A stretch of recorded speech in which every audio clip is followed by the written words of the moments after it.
No, we're not ready. We're ready. We're ready. We're live. I'm just drinking my vodka on the rock. Oh man, Awesome. it's a good idea. My wife and I went to a place yesterday. Really called the Stove and Tap in Lansdowne. If you ever get a chance to go, amazing place. Great restaurant. Like started by Steven Starr is. Russ would know that.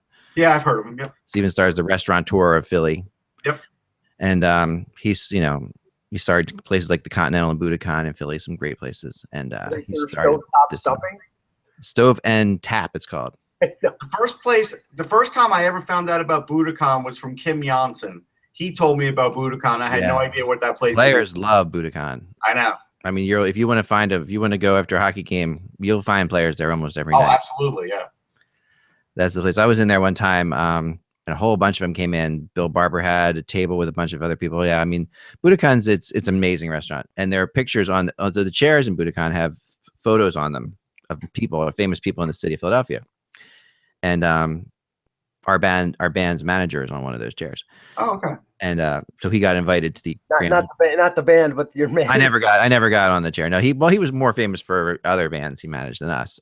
So like he managed Robert Hazard, who wrote Girls Just Want to Have Fun, which then went on to buy the Robert Hazard and the band manager homes. Like that song made so much money. It's insane. I once sat at the O.J. Simpson chair at the Cloisters restaurant in Buffalo. Nice. Was there a slash in it? This was pre-slash. This is when OJ was like, there's in the history of OJ, there's the great running back at USC, then there's the great running back at the NFL, then there's the crazy comedian from like the airplane movies. Right. And then there's the no. Then there was the serious thespian who was in Towering Inferno. Right. Yeah. Then there was the NBC color commentator. Then there was the comedian. Then there was commercials, the Hertz commercials. Then there was the slashing murderer.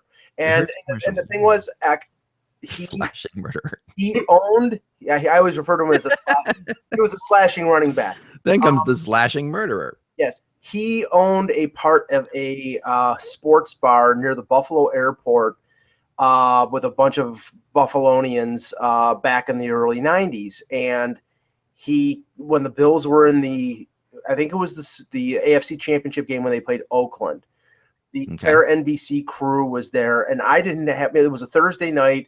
I didn't happen to know that they were going to be there. We normally would go to this place after work to watch hockey games because they had like 30 screens and they would show hockey games. It was before the center ice package or anything like that. Yeah. So I'm in this place. I see OJ at the bar, and he's ordering drinks and stuff like that. Wow. He's cock of the walk, and I go up to the bar to get a drink.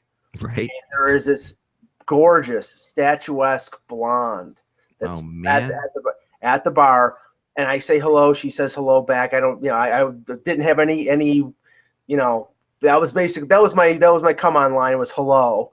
And great line.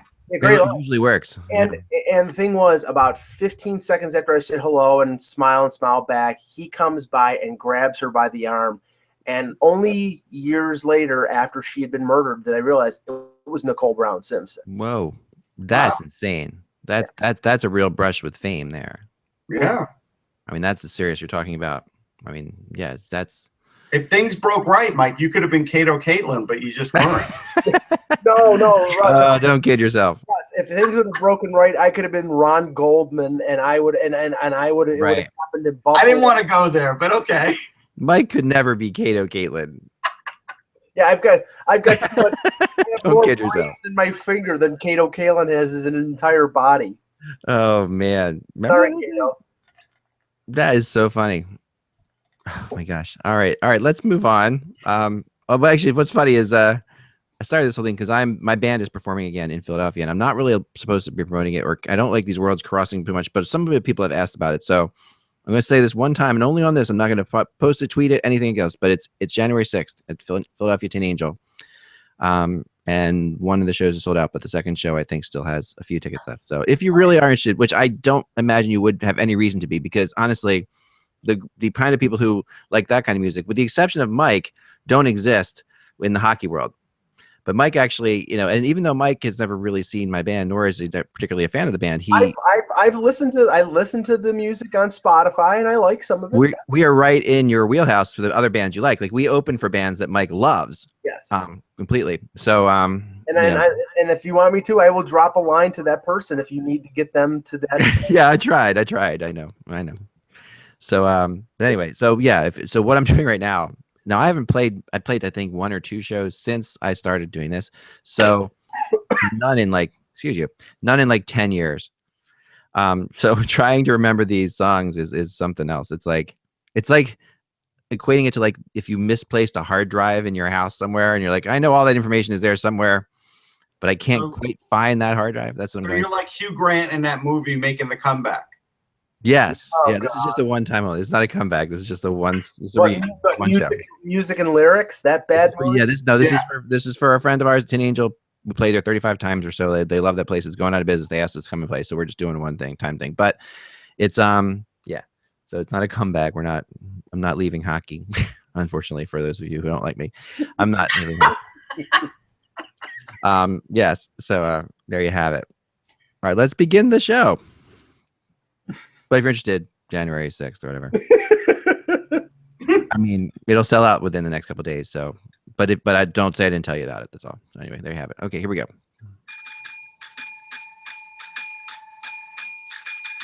That was my Mr. Roboto. That was my Mr. Roboto bell thing. And we're not editing this out at all. We're keeping it all. Oh Lord. Hello, Hockey World. It's Thursday, December 1st, 2016. I'm Michael Agello. I'm Russ Cohen from Sportsology. And I am Eklund, and you're watching the Hockey BuzzCast on HockeyBuzz.com, where we play 24/7 Christmas music. Okay. No, never mind. That's what I mean. The stations are already doing that around here. As long as we don't show the 1966 Yule log, I don't understand the movement for this because, like, oh, man. It wasn't HD back then. Why in the world do we care? Russ, there are so many better Yule logs available online. I remember WOR used to put the damn Yule log on at about midnight, and they'd keep it on for 24 hours. That's television. Like, how could you even get ratings for that? Like, why would you even waste the airwaves with that? Yeah, it just proves that if you create a tradition on Christmas, no matter what it is, no matter how ridiculous it is, if you do it 20 years in a row, people will demand it. American movie classics runs The Godfather on Christmas on a and my family. Oh, The Godfather's on. It's Christmas. Oh, we're gonna watch Sonny get blasted away at the Causeway. That's something like A Good Murder at Christmas time. No, I thought you were gonna go with the like a Christmas Story thing or something like that. Yeah, I mean, Christmas Story makes sense because it's a comedy and it does take place in the cold part of the year, and so I get A Christmas Story, and I do like it, and I'm friends with Zach Ward, and I know Scotty Schwartz, and so like I totally get that one. The Yule log, it's not entertainment. We're gonna watch a low definition log burn in a fire. It is entertainment for pyromaniacs. Right. Well, my family opens their presents outside by an actual fire legitimately every Christmas morning. Okay, and that's fine. Regardless of how cold it is. So that's our tradition. But let's just throw this out for the weirdest thing. What is the Yule log? 1966 version of Spotify? Yes, right, at least. There's 100 of them on YouTube, by the way. So, but here's the thing. So the weirdest thing about that, then we'll get on with the hockey, was there's a channel on XM that did nothing but play Christmas Halloween screams, Halloween horrors. Like, it was called the Halloween Horrors channel. And it was perfect to have on, the radio outside or something like that on Halloween night. And they kept playing it through after Halloween. And then on November 1st at midnight, they transitioned from that to 24 hours of Christmas music. Wow. And I was so mad that I set a timer. I wanted to get up and just hear how they did it. Like, when they went from screams of horror and terror to like, we wish you a merry. I wanted to see where that went blended. From Spooky by Classics 4 right to Witchy Woman by the Eagles.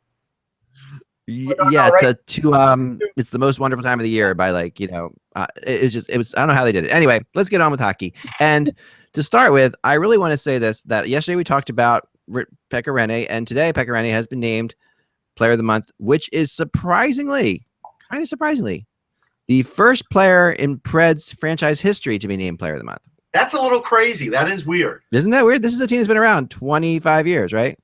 Yeah, but they haven't been doing Player of the Month for that long. Right, that's true. Now and then, so that's just an interesting thing. But there for Flyers fans, there's another really interesting thing happening right now. And I don't know if you saw this or not, Russ, but Carter Hart, okay? I did see it. Carter Hart has passed the record for longest shutout streaks in Everett Silvertips history. that long history of that. Anytime you say Everett Silvertips, all I hear is this annoying guy with a cowbell in my head. Is that what are the Everett Silvertips? I have to say that I don't know. Well, that's the WHL team, but there's a guy there. There's a cowbell guy there. Yeah, and you hear him every minute of every game. It's the same idiot who gets on a plane and flies to Pittsburgh and blows the trumpet. Right. So for those of you who want, the Flyers, we saw Anthony Stolarz play last week. He got a win. He's huge. He's 6'8" or whatever he is. No, he's not 6'8". He's something crazy. And Carter Hart is also very big, right? He's another very big goalie. He's not that big. Carter Hart's like 6'2". Well, okay, so he's like a normal sized man. I didn't see any specifics on it, but I saw some reports from Philadelphia reporters that said that Steve Mason had some sort of incident at practice, and that whatever their next game is, that he might not play. It's tonight. Their next game is tonight. Okay. They play in Ottawa tonight, I think. Right. Yeah. Gets another game. Yeah, I think that's good. I think we need to see what Stolarz is all about, because the Flyers are in that spot right now where I've heard rumors, and they're very strong rumors from good sources, that the Flyers have interest in Ben Bishop for next year, and that this is being that Mason and Neuwirth are both UFAs. If you're going to go heavy on Bishop, which is not the worst thing in the world to maybe do for them, and Bishop is a kind of team that he would probably come to the Flyers. It's probably a good fit for him. I don't like it only because I think Carter Hart's only 2 years away. Mm-hmm. Okay. And he is their franchise goalie. You could watch Stolarz now. You could do whatever you want. Okay. But he's their franchise goalie in my estimation. And so if I'm signing Bishop, is Bishop signing for only a 2-year deal? No way. Yeah, no, he's not. But maybe he signs for a 4-year deal, and Bishop does what he's doing currently with Tampa Bay. Right, it's possible. Him be the number one, Hart be the number 2 that gets more action. Because if you're the Flyers, you got to look at the window of Giroux, right? And you got to say, okay, how long is does Giroux's window and Carter Hart's window intersect? Yeah, absolutely, yeah. For a little bit, maybe that's a problem. But I think here's the problem, and this is something that the Flyers have always. This is another reason why the Flyers have not been able to develop a number one, is because they always sign a guy to too long of a term when they have another guy in waiting. This has happened a lot to them. Well, and if they sign Bishop for 4 years, right? You can make Carter Hart a 2-year backup. It's not the worst thing in the world, but then you are pushing things back as to what might happen, like with Matt Murray. That opportunity then doesn't present itself because you've now signed Ben Bishop to this massive contract, because he's not going to take a cheap deal. Ben Bishop's not coming cheap to Philly. Yeah, but the thing is that Ben Bishop, he turns 31 next November. So that's the thing. Even Luongo's old. Like, Bishop's going to play for 5-6 more years. Yeah, Bishop's in amazing shape. And I'm not disputing that, but the thing is, it's like, I think it's more than likely that he gets a 4 or 5 year deal than he gets a 6 or 7 year. I would agree with that also. I agree with Mike on this one, because I don't think there aren't that many places that will give him anything. Like, there's most teams have their goalies tied up. Calgary. I mean, we can name them. There's plenty of places. Well, Calgary, and then after Calgary, who else? Dallas, if they could work out a deal. Calgary, Dallas, Vancouver, because Miller's a UFA. Markstrom, I don't know if he's a number. Like I said, there's plenty of places that'll sign Ben Bishop in the summer. Thatcher Demko probably isn't ready yet, so he could be a backup for a few years. So yeah, Bishop to Vancouver is a possibility. I mean, there's you can name 5-6 places. You could name 10 places. Absolutely. No. But you can name 5 or 6 legit ones. Come on, we got to talk more about Christmas music. But the basic thing here is the overlap. Again, I don't think it's the worst thing if Carter Hart's like a 2-year backup. I don't. I've seen other goalies do that. We've watched it over the years. It's fine. But you could see that right now Carter Hart is on this accelerated path to the NHL. Right. I saw it before his draft year, and now we're seeing it as it's unfolding. If he were to make the World Junior team and start for the World Junior team and win a gold medal, it's a jump, but it's not that big of a jump, then a leap of faith, then that's something that could accelerate his career. And if you've just signed Ben Bishop for 4 to 5 years, you're now essentially, blocking him. Has his stock risen since the draft? Absolutely, yeah. Right. I mean, obviously, he's on a shutout streak now. He's won WHL Goalie of the Year. He's now been picked to be on the World Junior roster. It's absolutely risen a lot. He's got a .939 save percentage in the WHL, which is so. Those of us who haven't seen Carter Hart, just like we have a lot of Flyers fans who watch the show. So you've seen Carter Hart a lot more than any of us, Russ. So who is Carter Hart? Like, what goalie would you compare him closest to in the NHL? I know you hate doing that. I always make you do this. I know. I'm not going to compare him to anybody, but I'll just tell you what he is. He's extremely smart. Like, this is a guy. Yeah, I talked to him. I agree with that. Even in drills, I watched him sort of outperform Alex Lyon and other guys next to him, Sandstrom, in drills, in Flyers camp, watching them all at the same time, watching all their attributes. Then in games, he is able to anticipate really well. He's very athletic. He's got a great glove. He doesn't have like extraneous movements. And again, just he does have a high hockey IQ. He does. And so I think like the brain part of him is like Mike Richter. I do. Okay. He when I spoke, I just spoke to Mike Richter yesterday. We'll talk about it later. But when I speak to Carter Hart, I get the same feeling that I did with Richter. And that's half the battle for being a goalie, is having that brain. And I'm pretty sure that when we were talking to him amongst a number of players at the draft combine, his idol was, I believe it was Carey Price, which makes sense. Well, Carey Price, Carey Price is a WHL goaltender, and every young goaltender now is going to idolize Carey Price. But the thing is, he's only 18 years old. Next year he can't play in the AHL, so he probably and he's not going to make the NHL at 19. So he's going to go back to junior again. He'll probably go back to the World Juniors again. Then he goes to the American Hockey League. So maybe he could make the NHL at 20. But you're talking at least 2 years, 2.5 years before he's even ready to step as a backup or a starter in the NHL. So I think that Philadelphia, if they get rid of both Mason and Neuwirth, and they do go after Bishop, you're talking by year 3 of Bishop's contract that Hart's going to be a consideration. Yeah, and I think that's legitimate. I think you're right. I mean, you don't think so, right, Chuck? I don't think he'll sign. I mean, I just think you're only getting Bishop for 4 or 5, and I think by year 3, the problem will arise, and then that's where all of a sudden it's going to, So say year 3 he comes up and he splits time like Vasilevsky did, like you're talking, like Mike's talking about. Then year 4 is the last year of his deal or the second last year of his deal at that point. But what if in the first year, Bishop wins a Vezina? What if in the second year he's still an all-star? Like, I'm just saying this. Then you can trade him. Well, that's obviously a great thing for to happen, but you're right. You're right, and I get it. They are. Here's the other thing. How exactly are they going to afford this? Well, they have a lot of money coming off the cap. The Flyers do. They have players coming, like Mark Streit, for example, is coming out of there. So there's other players. The cap will go up a little bit. They're not in bad shape. They're not really. I forget the UFAs they're signed. They don't have a lot of big ones. That Del Zotto. That's going to be interesting what they do with him. They have to sign Del Zotto. I think based on the curve that the current younger defensemen are on, you still need Michael Del Zotto as a puck mover and as a shooter. He's still one of their only defensemen that shoots well and accurate. Well, yes. Here's the thing about him, and I wrote this in my blog. He's one of my top 15 possible rentals because of the fact that he is definitely his stock has risen a lot around the league. Yes, and he's a UFA, so that doesn't mean he can't come back and sign with the Flyers. But the fact of the matter is, we could see him on another team this year, running in for the playoffs or something like that. So, all right. Another thing we talked about yesterday, because we are so brilliant in what we do. That we talked just about Zach Werenski being, the player he is, and he is named today the Rookie of the Month for November.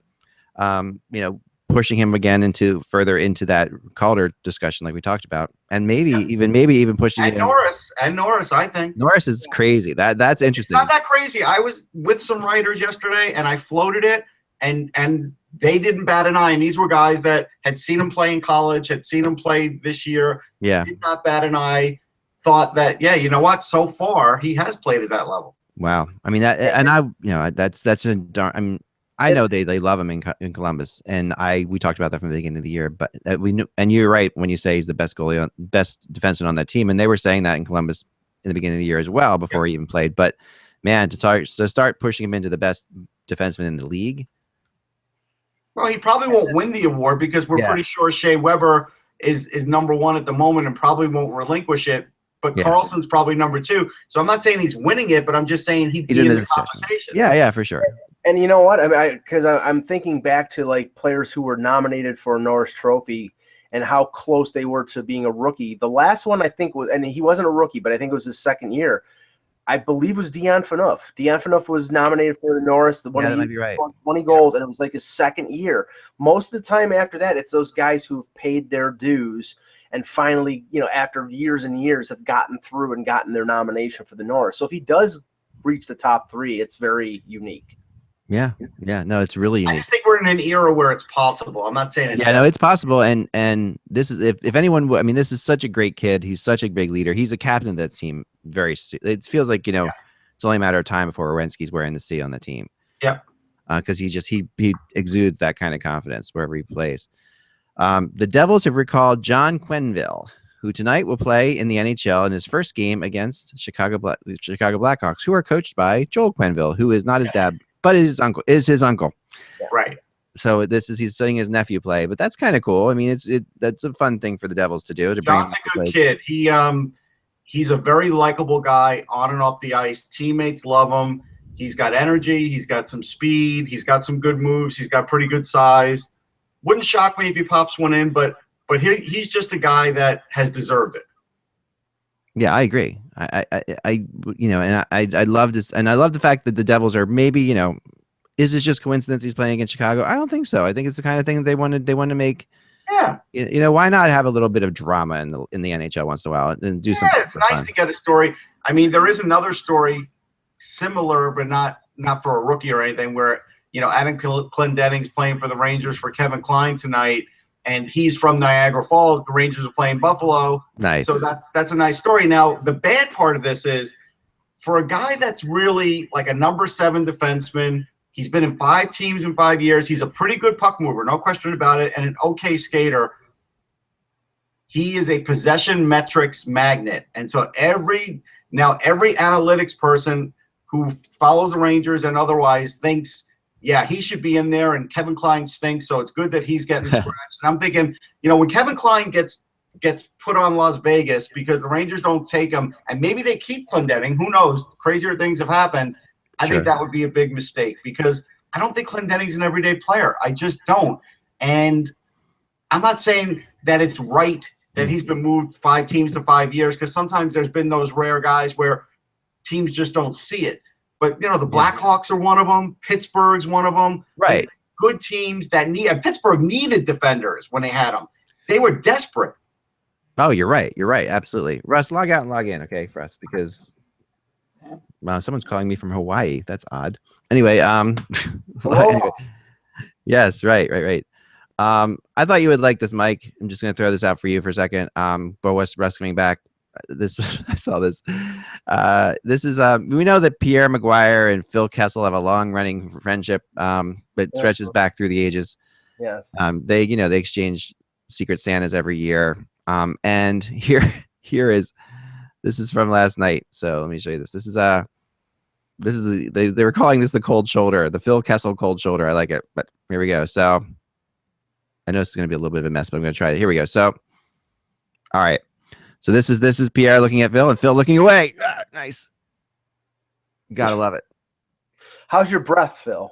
I know. Wasn't that great? And again, Phil, look away. Nice. All right. There you go. So good timing. Anyway, I thought that was perfect. Whether or not, it really happened or not, who knows? But whoa, holy cow. Sorry about that. My screen. Whew. Yeah. It's the Matrix. No. I know. We entered the Matrix there for a second. Yeah. Well, just because we talked about the Leafs yesterday, and we talked about like how they played against Edmonton. Yep. As typical of a young team that is still not there, they entered the game against Calgary in a coma, and gave up 2 goals to the Flames in the first 45 seconds. And poor Jonas Enroth, just should sue for non-support because that team doesn't score for him, and when they do score for him, they play a bad defensive game like they did in New Jersey. Yeah. They lost 3-0, and Mike Babcock's comments after the game, he said, we're not a good enough team yet, we're not young enough, but he also focused some of his ire on Enroth, and I heard that too. And Russ, talk for a second. Okay, is it better? Let's say yeah, there we go. Okay. Let's see now. Sorry, before you were cutting out into darkness. I saw this too. And Enroth, who was really good last year, remember, as a backup for the Kings, and came in this year and I'm a big Enroth fan. Enroth is, like I've said before, Enroth is a Pele Lindbergh fan, so that's fine by me. So he grew up. That's why I like him too. I like him as a goaltender, but the thing is that the trend in goaltending right now is for bigger goaltenders. He's, I think, the smallest or one of the smallest in the league at 5'10", and there are people who are being critical of the fact that the Leafs apparently have the most back-to-back games in the NHL. I think it's like 18 back-to-back games, so they're going to need a backup who can win games. And right now, Enroth is 0-3-1. This team is not a playoff team. I hate to keep telling this to Maple Leaf fans. They have a lot of great young players. They're going to, they may get close. I just don't think they're a playoff team. They're not going to make moves to get into the playoffs. They're going to play their young kids and let them make mistakes. And if the goaltending isn't good enough, it's not good enough. They're not going to go out and trade for a goalie just to sneak into the playoffs and lose in the first round. Yeah. I saw a goal or two I didn't like, but there was some bad defensive zone coverage there too. Jake Gardner, who Mike Babcock has basically been calling like the next the next Bobby Orr the last few, and I'm being facetious here, but he's been really effusive in his praise of Jake Gardner the last couple weeks, and he was out to lunch on one of the goals early in the game, and Kadri was standing right next to, I think it was Freddie Hamilton or whoever got the first goal. I think it was Freddie Hamilton. Yeah, it was. Yeah, so I mean, and that was quick. It was 11 seconds into the game. It's like, I mean, okay, right. But you're down 2-0 and you don't score a goal, so you were done in the first minute of the game, and but whatever. It just that's yeah. I mean, I don't think. I mean, the question with Enroth and with Anderson are they the right kind of goalie for the kind of system that they are playing right now? And I'm not sure about that. Well, but I think Anderson's played a lot better, and I'm not knocking it. But they're definitely Enroth. Was good. Like I said, was really good with the Kings. The Kings play a totally different kind of system than the Maple Leafs play. So to try to equate what happened with the Kings, and the Kings are solid defensively. Maple Leafs are not. It's just basically what it comes down to. The funny thing was that when Enroth got signed in August, his main complaint from last year was that he didn't get a lot of work. I think he only started 12 games. He played in, I think, 15 or something like that. Okay. He's not going to get a lot of work in Toronto. The whole focus right now is let's see if Freddie Anderson can be that number one starter that can play 60 to 65 games. I'm almost surprised they didn't start Anderson back-to-back because they weren't playing again until Saturday. But if you're not going to be able to use Enroth in back-to-back instances, then you may as well get rid of him. And I'm not for that. I mean, but Carrie Ramo is still staying in Toronto and waiting possibly for an opportunity. So, which is just bizarre. This is crazy. Like, here's the thing. In this NHL, and I know I have to keep saying it, it's very rare when a goalie can win a game for himself anymore. And even the other night, Steve Mason was as good as you're ever going to see him play for the Philadelphia Flyers, and they still could have lost that game in overtime. Yep. And wouldn't have been his fault. But it could have happened. And that's my point is when you don't have a good defensive team in front of you, I don't care what goalie you are in the league anymore. It doesn't matter. I agree completely. And we've seen it. When you think, but you say goalies steal games and all that, we say that happens a lot. But honestly, goalies really stealing games does not happen as much as people say. No, not as much anymore. Think of one last year, that game 5 in Washington that Neuwirth, when that was a goalie stealing a game. They win 1-0. You win 1-0. Like that's the goalie. It's all the goalie, right? And you get outshot crazy. I mean, Chad Johnson made 39 saves for the shutout last night against the Leafs. And other than Marner's breakaway and maybe one or two other pretty good saves, he wasn't tested by really great chances. So yeah, I mean that sort of goes hand in hand with you can count on the number of on one hand how many fantastic goaltending performances on their own with their Mike, don't put up your hand with the 6 fingers. It's distracting. The Devils, I just got a text from somebody there too that says, and this is good news, that oh shoot, I'm sorry, I lost for a second. Taylor Hall will play tonight. He'll be There you go. back in the lineup for that's a big, obviously great to see him back.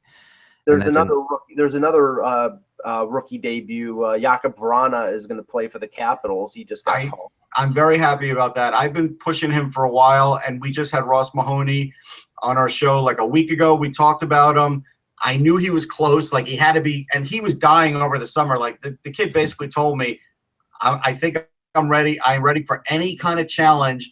He was just waiting for the opportunity. So I'm really hoping this kid can do it, because if he can, I got to tell you something, that adds another dynamic to the Capitals. It would. Well, this is important for the Capitals because they're losing 2 rather prominent forwards as free agents at the end of this year in Oshie and in Justin Williams. Yeah. Vrana is a talent. He's an offensive talent. He played really well last year in the AHL playoffs. I saw him play in the Calder Cup in the Eastern Conference Final against the Marlies. So he's capable of holding an NHL job.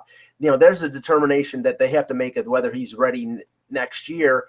Then they can maybe let Oshie go, or Justin Williams is getting up there in age, so they're probably going to let him go anyway. But if Vrana can step into, and then maybe Burakovsky or somebody else can move up, then they don't have to spend $5 million on Oshie and sign him. Right. Precisely. I wanted to just finish one more thing before I had to cut out. So the thing with Clendenning on Twitter, it's gotten to the point where I don't know. He's played 6 games, I think, as a Ranger. A regular season, and they have a nickname for him already. It's like, you know what, guys, like Clendo. It's like, I think he's a nice guy. I spoke to him when he was in Philly. I actually like the guy, but let's not overdo this here. Like, let's not make him something he's not. Let's just see what he does on the ice, and if he truly does add something, because Ranger fans now are sort of acting like even the first place team is not good enough. Even though you're 6-3-1 in your last 10, you're slipping. Even though you're plus 39 on differential, it's not that good. Like, you got to just slow it down a little. That's Linsanity. Yeah. There you go. Russ, you had something else for us to discuss today.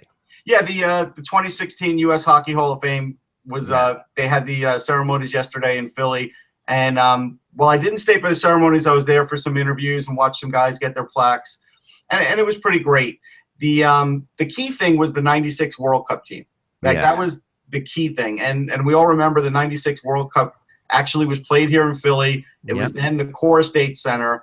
But when I wrote my article on Sportsology, I didn't put any naming in that because that building's had too many names already. Well, that was like the first event that was done in that building. That was like the first. It was the first sporting event. They had like a Ray Charles concert. Yeah, there was a rock concert or something. Yeah, but it was the first sporting event, and it was fun because there was a lot of things like a lot of people still didn't know, like that place wasn't fully ready to have that game. Seats were being put in at the last minute. I remember Scoop Cooper telling us the press box was put in at the last minute. Yep. Mike Richter talked about the paint still sort of being fresh on the walls when they first walked in there before their first prelim game there. Not the first one of the finals. And so, like, there was a lot of memories. Keith Kachuk and I think it was Billy Guerin were goofing around in this massive hot tub that they have. You know, Paul Holmgren, the funniest thing Paul Holmgren said to me in the scrum was, well, you know that hot tub in the back. Have you seen it? And I'm like, no. And I'm thinking, like, Paul, you haven't invited me back to see this hot tub. Right, I've covered your team for 10 years. Back there for so many hot tub parties, Russ.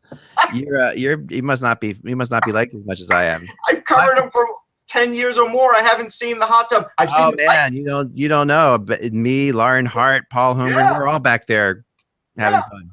I've seen the bike room. I've seen the bike room, but anyhow, so apparently some hijinks were going on there, and there were some really good stories that came out of it, and so, but it was fun. Joel Otto, believe it or not, first time back in Philly in 18 years. Really? Since he stopped playing. I would bet most people out there, if you asked, would not even know that Joel Otto ever played for the Flyers. He played well for the Flyers, but he wasn't. I mean, obviously he played in the World Cup, but he also did play for the Flyers. Right. The biggest thing I remember him for the Flyers because I remember him beating the Rangers for a lot of face-offs in key spots in '97. Yeah. I do, and he was big for that. And he also had the size, right? But in this tournament, Ron Wilson was there. Holmgren and Wilson were, Wilson was the head coach. Holmgren was an associate coach.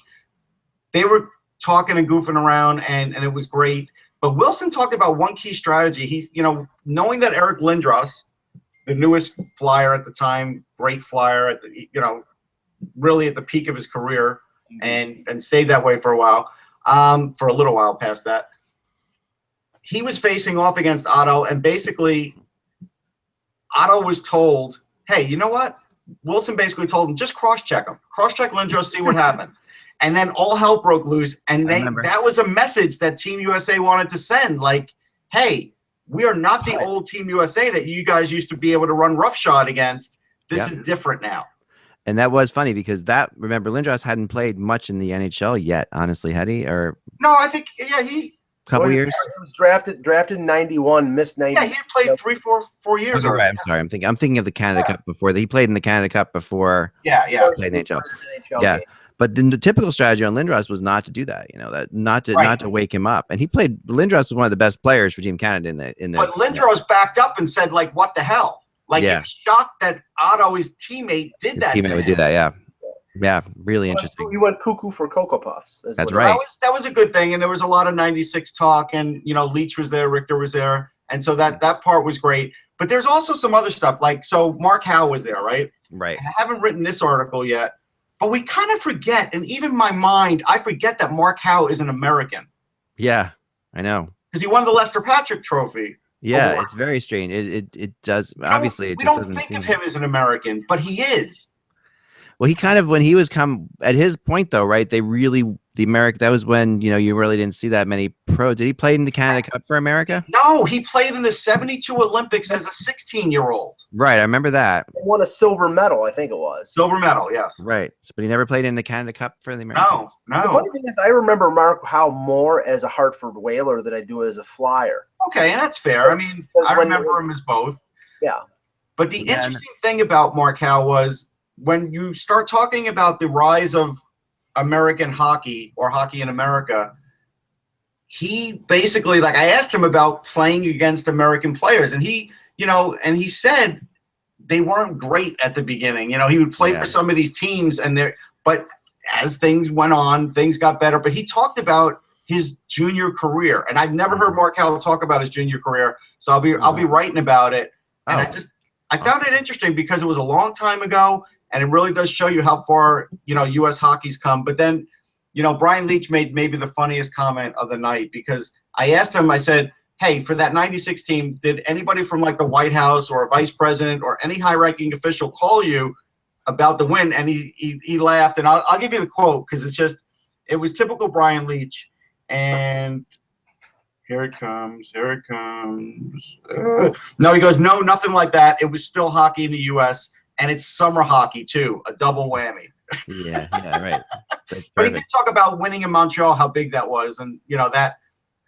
I mean, people like, and it's hard for. I mean, we're like the old generation when I say this. I feel like it, but it's hard to remember. Like, I grew up playing hockey. I couldn't afford to play ice hockey, but my friends played ice hockey, and in the late '70s, early '80s, at that point, our teams would go up to the Can-Am tournament and get destroyed, like absolutely destroyed. Like they were the best teams down here. I go watch them. There's one team where they put an all-star team of like every place around here you could find. These were great players. I'm like, oh, they're definitely gonna have a good chance. They go up there and they would play like the B team from Sherbrooke and get killed. Yeah. Like, and there was that's the difference that existed between American hockey and Canadian hockey back then. It was uncanny. Like we couldn't compete. Yeah. So that's what made things like '96. So Mark Howe was literally in the midst of the rise of U.S. hockey from the junior level. And so I'll write about that. I thought that was interesting. Another interesting guy was, oh, sorry, Mike. No, it's okay. Go ahead. Was Pat Kelly. We sort of take his name for granted because the Kelly Cup for the ECA. Oh, I know. He's such a great guy. I got to talk to him one time, continue, but he is such a great guy. He is a great guy, and he's had like every job in hockey. And but the interesting thing was he even played for a team in Cherry Hill, New Jersey. He played for the Devils? He did. The Jersey Devils. They were the New Jersey Devils. Before the Devils existed. I have a jersey of theirs, you know that. All right, I have a Cherry Hill Devils jersey. That's cool. And so he played for them. But the interesting thing was when he got invited, when he was done playing, because he was playing and coaching, he got invited by the then owner of the league before the ECHL really started to expand, and asked him, hey, do you want to be a commissioner? And he goes, I don't have any experience. And the guy's like, I don't care. You're the right guy. And he goes, okay.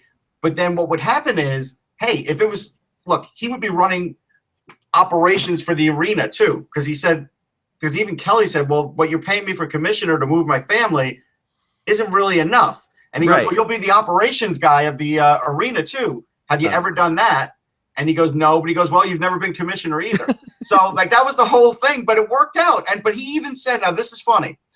So here's a guy who's commissioner. He's operations guy for the arena. And the Zamboni guy called out, he was driving the Zamboni with his suit on. That's awesome. He's just a hockey lifer. And when you hear stories like that, it just makes you appreciate a guy like that. Gave a lot of credit to his wife.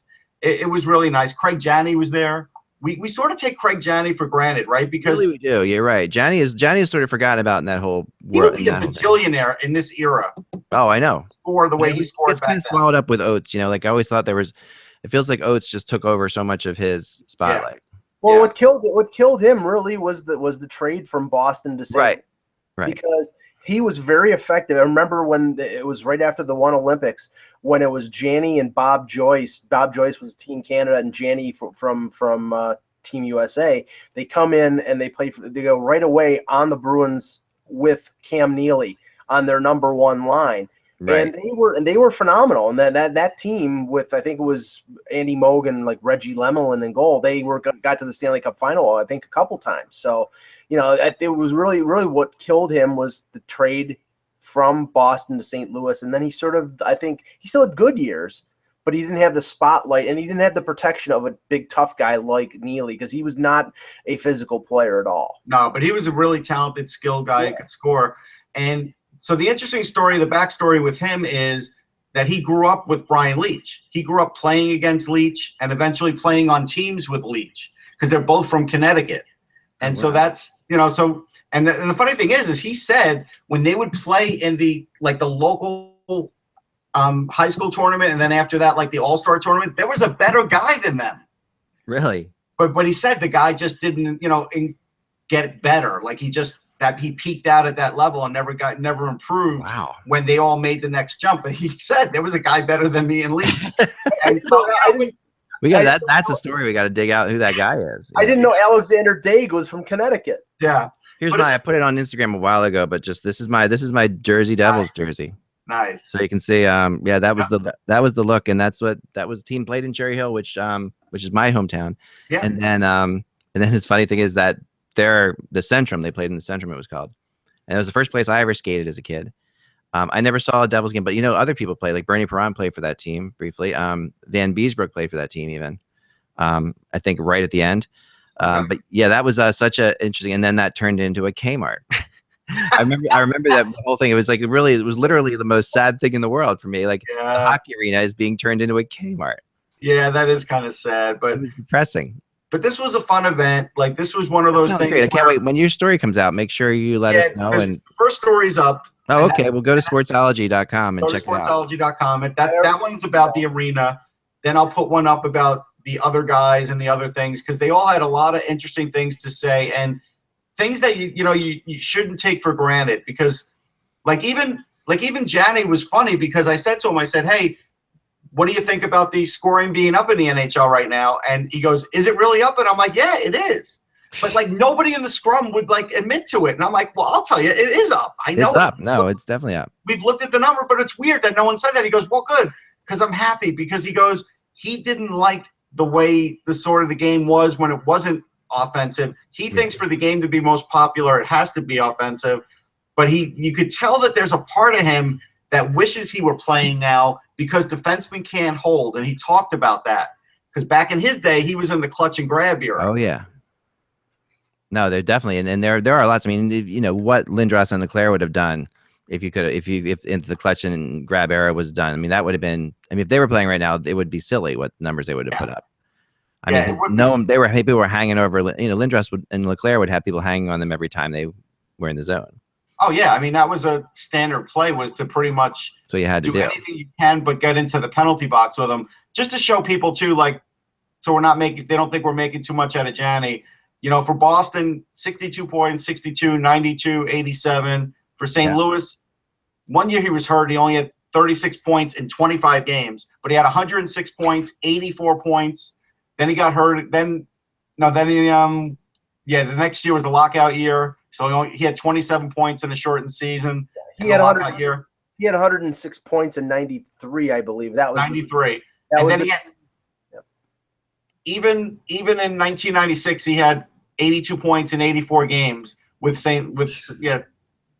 I mean, even at that point, that was still a pretty good mark in his career, and that was before he got dealt to San Jose, I think. So that 100-point season was when he was centering Hull, and that was the team that lost with Cujo, that lost to Toronto Right. But as a Bruin, he had 283 points in 262 games. My question is, why the hell did they ever get rid of him? Oh, I know. And he was, you know what I think it was? He was not a physical player at all. And we've talked about it before in Boston. I mean, he was literally a guy who would have no penalty minutes. But Adam Oates wasn't a physical guy either. No, I know, but he couldn't have both of them. I think that was the concept. Was I remember this. That's why I was saying Oates was. I always think of Oates as kind of killing his career because, and it didn't, because obviously he went on and still had a great career as it was. He's 9 points short of a point-a-game player in his career. Now, granted, he was in a very offensive era, and that's why he would never make the Hall of Fame. But if he were putting up points like that now, he would be a rich man. He was so smooth too. Like that was the thing about him. He was just a great skater, really smooth skater. Let's see. We got a couple other quick hits before we get out of it. I guess we'll talk about this. All right. So the Draeger, Darren Draeger today, came out and said that Donald Fair is not going to accept the NHL's bribe of basically the of giving them the Olympics in exchange for a renewal of the CBA, which I still think this was a horrible idea from the very beginning.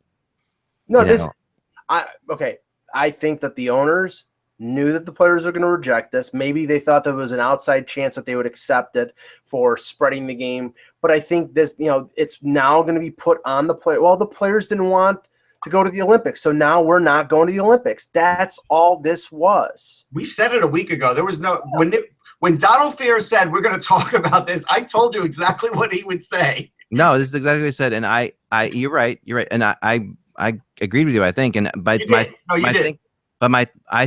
I don't agree yet is I don't agree the NHL is not going to these Olympics. It's not over yet. They'll probably have one more last-ditch effort, but that's it. Time's running out. I think, like I said, my prediction is the NHL will say, well, we weren't going to go, but NBC, their next move is with NBC, right? And that's NBC wants them to go. I know this. I talked to people at NBC, Sportsnet. They want them to go to the Olympics, and they have a lot of power. They've got a huge contract with the NHL, and the NHL wants another huge contract for them. Well, I just think this, and I'm granting that point. I'm sure NBC wants them to go. I'm sure Sportsnet in Canada wants Team Canada to go to the Olympics. Yeah. You make an overture like this where you're saying, okay, we will go if you do this, and then you go without getting anything, then you look weak. And I don't think that the owners are going to want to look weak. What's NBC going to spend more on, The Voice or on the Olympics? Yeah, I don't know. We should do that with Hockey Buzz. We should turn our chairs around, and then when something comes on, yeah, I know. Really, seriously, that show is unbelievably ridiculous. It really is. I just watched it the other night. It is just so terrible in so many ways. I can say that I've preserved my brain cells, and I've never watched that show. I watched a second of it. That's it. It makes American Idol look classy. It's the best I can say, which is like, the thing that Draeger brought up, if you look at side by side with what happened in baseball yesterday, where they got to the deadline and 3 hours before the deadline, they agreed on a 5-year extension of the CBA with some changes in it. I don't know about the internet draft for us, but the draft is out. The baseball all-star game determining home field for the World Series is done. but there were some Right. significant things got changed, and we're potentially going to face a lockout. I know that nobody wants to talk about it, but it's reality. If one side or either side opts out in the summer of 2019, you're going to have a lockout in 2020 unless I don't know about that. I think they will opt out, but they'll have a year to negotiate. Yeah, and I think in that year to negotiate, they'll hammer it out. I do. I hope don't so. think there's a big issue. Like the last two times lockouts happened, there were two major issues on the table, and I haven't seen that one yet. Like the first one was obviously the salary cap, but the next one was Hockey-related revenue. the 50% like thing. We wanted to get to that. The NHL is not going to. I thought the NHL was going to push for more than 50%. They're not, from what I was told. I mean, they might push for it, but they're not. It's not like a deal breaker for them. So what I think they're going to push for is shorter term salaries. I think, or shorter term contracts. I think but that doesn't help them necessarily. I don't know about that because shorter term. I mean, every time salaries come up for negotiations, they go up. I mean, so to me, actually, Eck has a great point. The owners are the ones that pushed for the 8 years, not the players, I believe. Yeah. No, shorter contracts benefit the players. Right. Because and you can't keep those numbers players going. Owners wanted players locked up longer because of marketing and other reasons. Yeah, for sure. So we'll see what happens with that, but we'll stay on top of it. I'm sure there's going to be much more news with that. A couple of quick hits. Chad Johnson has his third shutout in 8 games. I mean, and like I said before, he's actually a good trade deadline goalie right now. And at the way it's going, Brian Elliott's a good trade deadline goalie because he's I mean Brian Elliott could be as well, but I think that both could be available. I mean, honestly, nobody is picking up Chad Johnson and playing him down the stretch as a playoff goalie. They're not. It depends on who gets hurt. I mean, that's about it. But that's the only thing. But you're not trading for him unless somebody does get hurt. I mean, like yesterday, I talked about Ryan Miller, right, on my blog, and I and that you could see Ryan Miller as a Ranger if Lundqvist went down. You could see Ryan Miller in Los Angeles if things don't work out better there. You could see him in Montreal if Carey Price were to go down. That's what it comes down to. With goalies, it always comes down to injuries. But right now, is there a team other than Dallas and maybe Philadelphia in terms of teams that have playoff aspirations that don't have a go-to goalie? I mean, no. That's where a Miller who might be entering the last year of his career. He's a UFA. He's 35 years old. I think he is. I think this is it for Ryan Miller, and I think unless something like Bishop were to happen, I think they're going to try out Demko for next year. I do. And I think Miller, I mean, the one name I keep hearing with Miller that makes a lot of sense is Dallas, right? And although, Niemi played well the other night, and they still have moments when they look really strong, but Lindy Ruff, loves Ryan Miller. And that I mean, he's his guy. So if Lindy Ruff's looking out there, what are you doing about like that extra $5 million to get? Oh yeah, no, you got this has to be something that somebody has to get hurt, some goalie has to go down or something. You're talking an LTIR situation, which is again remote. You still have to happen. It still has to happen that way. But it usually happens with one team at least, and you have a situation where a team can do it. The other guy I want to talk about real quickly is the guy I put up today as my number 4, which is Radim Verbata. And every year we talk about Verbata, and he is such an enigma because he seems to play really well as a Coyote, and then everywhere else he plays, he's okay. Well, he played well in Vancouver last year. That's true. His name was out there prominently at the deadline, and I don't remember if he got hurt right before the deadline. But then right before the deadline. Right, and then he ended up not getting traded, and Vancouver got left holding the bag. So here's why you don't want Radim Verbata: 42 playoff games, 18 points. Oh yeah, I know. As a third liner, okay. He's got 8 goals in 42 playoff games. Is it really worth it? I agree. Completely agree. I'd rather use a young player. I could probably come up with a stat like where teams have put in guys like Kreider and players like that haven't even been to the NHL who have gotten more production than trading assets for Radim Verbata. Yeah. No, I don't disagree. I mean, and I'm not. To me, I wouldn't move Verbata, but he's one of those guys that has the numbers. He's a typical playoff rental type player. He can help you get to the playoffs. I will say that. Say you're the Penguins and somebody goes down. There's certain you can see him. He's the kind of guy Chicago would pick up, right? Like he's the kind of guy the Blackhawks would grab. if an LTIR happened, he's definitely right in their world. Well, and you know that Arizona, especially under the new management, even though Tippett's got a lot of control there. I mean, they brought in Verbata as a 1-year plug. They won't have any problem trading him. Martin Hansel's a UFA. He's a big forward. He's probably going to be one of the more popular guys to be rumored at the deadline because he's young. Who were you saying again? I'm sorry, I missed that. Martin Hansel. Oh yeah. His name will be very popular out there because he's a big forward. He can score, and he's young. They'll probably get more than they got for Bodker. Yeah, he's in my top 3 coming up. So okay. No, I could see someone going after him and he's a guy, if he does well, you try and re-sign him. Right. I mean, there's no question that Hansel and it seems like they have enough pieces now in Arizona where they probably would trade him. Right. That makes sense. I would pick up a Hansel. We had a record set yesterday, apparently, and this is something that no one knows if this is actually the record or not, but it happened in the Minnesota High School Hockey League, which of course is really a big time thing. It's the Friday Night Lights of hockey. Minnesota high school hockey is huge, and there's a high school called Morris Benson High School up there, and a goalie named Tony Bruns who lost in his game yesterday. His team lost 12-0, but he stopped 98 shots. He gave up 12 goals in 110 shots. Wow. Right, so I'm trying to think. Michael Layton has the AHL record because I have a guy who covered the game. I want to see how many saves Layton made, and it was like quadruple overtime. Yeah. This is a straight up regular time game, which is nuts. No overtime. And so the Minnesota High School League lists a 76 save percentage was the previous record, at least in Minnesota State High School. But then we were trying to figure out as well, talking to some other people about just in general, for a regular 60-minute game. But this has happened to him a lot. He's actually had saves. He's actually stopped 70 and 80 shots before. This team doesn't give him much support. Did he get a congratulatory call from Al Montoya or Ron Tugnut? He should get, that's right. He should get something. I agree, but that. All right, here it is. Okay. Layton made 98 saves for the Albany River Rats. Wow. Okay, so that ties this. That's interesting. See, I knew that because I sent somebody who covered that game, and it was 5 overtimes. That's hilarious. And finally, there's a little report coming out from Darren Dreger again, our buddy, who says that the LA Kings and Canucks are looking at a game against each other in either Shanghai or Beijing. Yeah. That, to the NHL in China, this, of course, you remember 4 years after this Olympics. Make it a preseason game. Don't do what they did with the London games.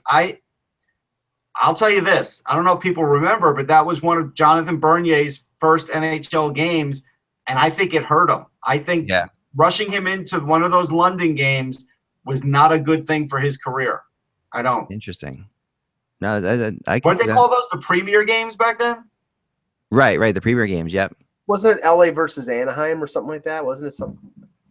I don't remember who they faced. It was. I think it was LA Anaheim. I think it was LA Anaheim for sure.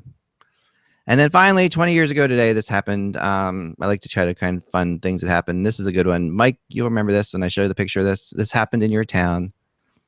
Do you know what happened 20 years ago today, Mike, in your town? I need a reminder here, but here comes McAdoo shot 20 in a row. No. I do remember this. Here's the picture.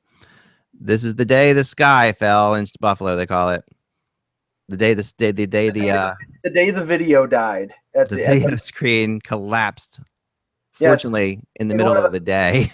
In one of the previous incarnations of the now current KeyBank Center, where it's been HSBC Arena, Marine Midland Arena, First Niagara Center. It was the Ma back then, and I remember going to a game after that scoreboard collapsed, and it was so weird that you're so programmed to look up at the screen. Yeah. There, and they had more scoreboards on the sides and your entrances because. Right. Well, look, this is why this is one of my favorite pictures. Pat Hickey gave it to me, and that is like MSG with no scoreboard, no dashboard, no advertising, nothing. Wow. When was that? That was like 79. Wow. Okay. Actually, 78 because they had the crest. That's the other MSG, right? So that's not the MSG right now. No, it is the MSG Oh, right it's now. the same MSGs now. I thought that was the other older MSG. No. When did that change happen? There was a 50s MSG. There was Okay, so that's a different. Okay. Yeah. That is one of the coolest buildings. If you ever get a chance to go to see a game in New York, you have to. I mean, MSG is still phenomenal. It's so, it's so beautiful in there, and there it's was just, an Art Deco MSG. That's yeah. I mean, and that roof, of course, is so iconic. And I remember last year walking around or a couple years ago when the Rangers were in the finals, and we were sitting up top there, and walking around the top, and just I got a really cool picture of those beams, that yellow beams, and how that works. It's just beautiful up there. It's phenomenal. It's cool. All right, and of course, I was told that we need to do the NHL draft lottery simulator. Good, we haven't done it. At least once a week. And so I'm going to bring it in today. By the way, I'm in discussions with this. All right, let me see here. Hold on, lottery. I'm sorry, man. Oh man, I'm blowing it. Here is it. NHL lottery simulator. Come on. Nobody can see. Sorry, I got it. Lottery simulator. Here we go. Boom. All right. The current team with the best chance of getting, we'll call him Nolan Patrick. For now. Is right now the Arizona Coyotes. Okay. So I'm gonna go to the screen and see if this works at all. Make this happen. Okay, did it? There. There's that. You don't want that. Hold on. There we go. Here it is. All right, it's under here. Never mind. All right, ready? The winner is the Arizona Coyotes. All right, now here's the thing. Then the Canucks, then the Jets. All right, there you go. If the Arizona Coyotes win this pick, they should reject it. No, they can't reject it, and they could have a choice between Patrick and Liljegren. But the idea is, would they trade some assets, knowing that they have the #1 pick? I have to think they'd have to, because at some point they have to start moving in the other direction. This is where I told you they're in a very confusing place right now, because coming into the season, they sent me a message that they were rebuilding and trying to make the playoffs like the Flyers, but they're closer to rebuilding than they are making the playoffs. And really all they need is a goalie and a little help on defense. That's really all they need. Yeah. Well, and competitive. Maybe this is another place for Ben Bishop, possibly. Maybe. And according to our good friend Darren Drager, the team that Brian Burke was fulminating about yesterday as the one that released the rumor about Dougie Hamilton was in fact the Arizona Coyotes. Oh, which would make sense because the GM is new and he's not part of the old boys network. And they tried to trade for Dougie Hamilton during the they summer. did. Remember how close? Remember during that draft? Yeah, they were trying to make that happen big time. That was, of course, the other GM. That was Maloney at that point. Yes. And Anthony Duclair was the big name over the summer that they had offered, and Duclair's name has been out there in terms of trade rumors. So it sort of does add up. But yeah, I mean, Arizona right now, they're 2 years away from being a competitive team. All their youngsters, they're 19 or 20 years old. They got a lot of young talent. And Bishop, they would be competitive next year. Yes. Yeah. Well, they got to find a way to get out from under Mike Smith's contract. Right. And that's easier said than done. Yeah. No, good points. Great show. Fast as always. We'll be back tomorrow. Tomorrow will be later in the day. I think so. Just check on your times tomorrow. We'll figure it out exactly when, but it will be later in the day, probably in the 3 o'clock-ish area, somewhere in there abouts. Remember, without the buzz, it is just hockey. We will talk to you then. Enjoy the games tonight. Lots of games.